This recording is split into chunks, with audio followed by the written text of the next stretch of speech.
চতুর্থ শ্লোকে যে শ্লোকটা রয়েছে খুব সুন্দর শ্লোক।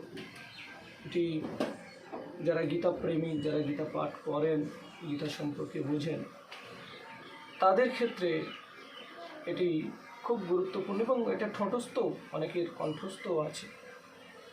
সর্বোপনিষদো গাবো দুগ্ধা গোপাল নন্দন পার্থ বৎস সুধীর ভক্তা দুগ্ধং গীতামৃতম।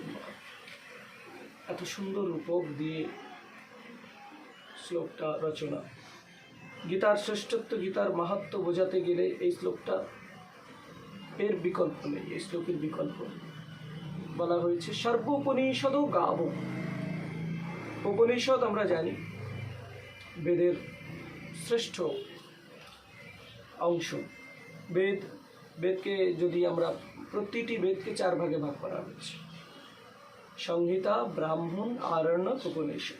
সংহিতা এবং ব্রাহ্মণ এই দুটি কর্মকাণ্ডের বিষয়, আরণ্যক এবং উপনিষদ এই দুটি জ্ঞানকাণ্ডের বিষয়। তো এই জ্ঞানকাণ্ডের মধ্যে শ্রেষ্ঠ হচ্ছে উপনিষদ। সমস্ত বেদের সারগর্ভ যদি বলতে হয় সেটা হচ্ছে উপনিষদ। আর সমস্ত উপনিষদের সার ভগবদ্গীতা।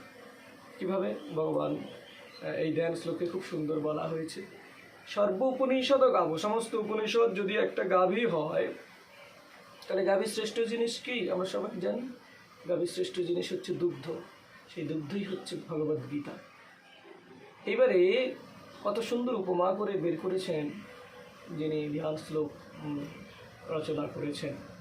বলছেন কি, যে সর্ব উপনিষদ গাবো দুগ্ধা গোপাল নন্দন।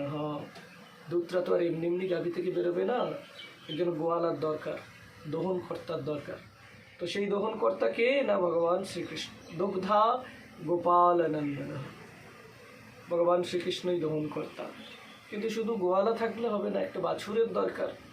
বাছুর যতক্ষণ না মায়ের স্তন পান করছে ততক্ষণ দুধ ঠিক আসবে না, গোয়ালা দুইতেও পারবে না।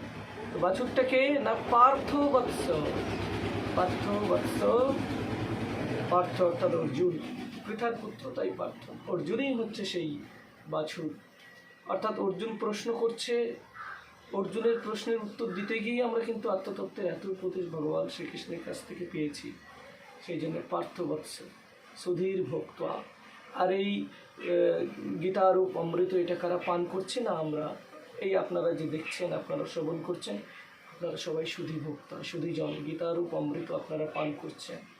আর সত্যিকারের কথা, গীতারূপ অমৃত পান করার স্বীকৃতি সবার হয় না। কোটি কোটি জন্মের সংস্কারের ফলে মানুষের গীতার প্রতি অনুরক্ততা জন্মায়, ভগবানের প্রতি প্রীতি জন্মায়। ভগবান এমনি এমনি সবাইকে কৃপা করেন না, সুকর্ম অনেক জন্মের তপস্যার ফলে ভগবানের প্রতি আমাদের ভালোবাসা জন্মায়। যাই হোক, তো গীতামৃত দুহে নমঃ, সেই গীতারূপ অমৃতকে নমস্কার। বলা হয়েছে উপনিষদ সমূহ গাভী, গোপাল নন্দন শ্রীকৃষ্ণ তার দহনকর্তা, অর্জুন গোবৎস।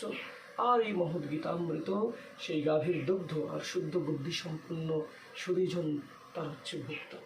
এত সুন্দর রূপক এই শ্লোকের মধ্যে রয়েছে, ভাবলেই আমাদের অবাক হতে হয়। সংস্কৃত সাহিত্য তৎকালীন সময়ে কত উর্বর ছিল, সেখান থেকে জগতের কবি সাহিত্যিক এই সমস্ত কিছু সব সৃষ্টি করছে। জয় ভগবদ্গীতা, জয় ভগবান শ্রীকৃষ্ণ।